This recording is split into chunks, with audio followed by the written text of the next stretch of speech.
Welcome back to the WHHI News. Joining me now is Carli Anselmi. She is the Director of Development for Bluffton Self-Help. They have a special program going called Stock the Market. Carli, tell us a little bit about it. Yeah, absolutely. So Stock the Market is just to gear up for the summer months. So when kids are home from school, some families are responsible for a couple extra meals.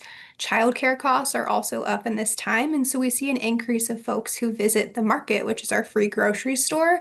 And so we try to get ahead of it by stocking the shelves and asking our community for donations for non-perishables, financial donations to buy food, but just to ensure our Lowcountry neighbors have food on the table and in the fridge. Now, I know you have a particular goal of what you want to do with Stock the Market. Can you talk about what that goal is?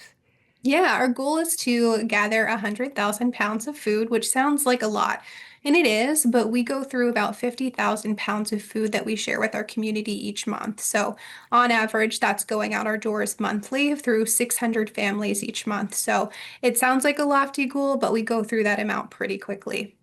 That is amazing to me. I think that really puts it into perspective as far as how much you are giving to folks so they can not be hungry every month, 50,000 pounds. So what do you advise to people? Where do they go? What should they bring? Yeah, so we're asking the community for non-perishable items. We have a list on our website, but those are going to be your staple items. We're asking for things like rice, taco kits, hamburger helper, hearty soups, baking items like flour, sugar, cooking oil, things that you can really make a meal and fill people's stomachs and make them full. And so as you're grocery shopping, if you feel inclined to buy a couple extra things, sometimes there's those buy one, get one free opportunities, or if you just have some things in your pantry itself that's not expired, we'd happily take that. So that's great, and it is a good point to check those cans, et cetera, to make sure that the expiration date hasn't come and gone, because you can't really give those out. Where do people drop off? Where do people drop off the donated items? What times? What days? And where? Yeah, so Monday through Friday, so from 8:30 to 4:30, Fridays from 8:30 to 1 p.m. You can pull around back 39 Sheridan Park Circle. We have a doorbell where that you could ring. We'll come out, help you unload your car. But we can't do this work without the community, and we've been really grateful to have community members ringing our doorbell. We also have an Amazon wish list if you just want to order from home and have things shipped directly to us. Or we're accepting financial donations that will go ahead and go to the store or put in a food order ourselves to make sure that those shelves are full. Do you actually get people that go the Amazon route that will go ahead and order non-perishable items and then have them delivered directly to you, or? We do, yeah. So it's we'll get a package and it's kind of a surprise to see what's inside, but those do really help us. And especially if getting here isn't the easiest for you, it's an easy way to kind of shop to know exactly what we're looking for and have them shipped directly to us.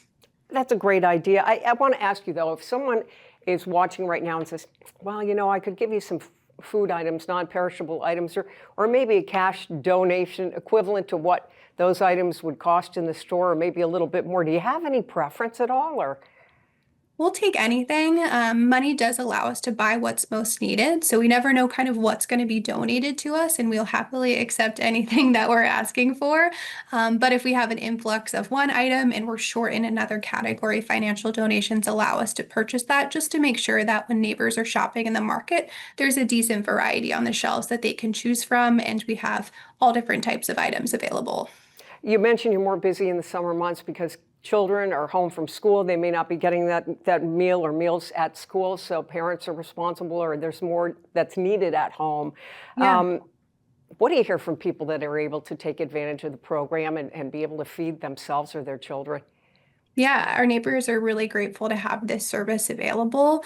We've seen an increase in families that are shopping in the market that I think tells a pretty big story, that there's our neighbors, our workforce partners, the people that you know that look just like us need an extra help. It's expensive right now, and so they're super grateful to have this available, and we feel very privileged to be able to provide this service to our community.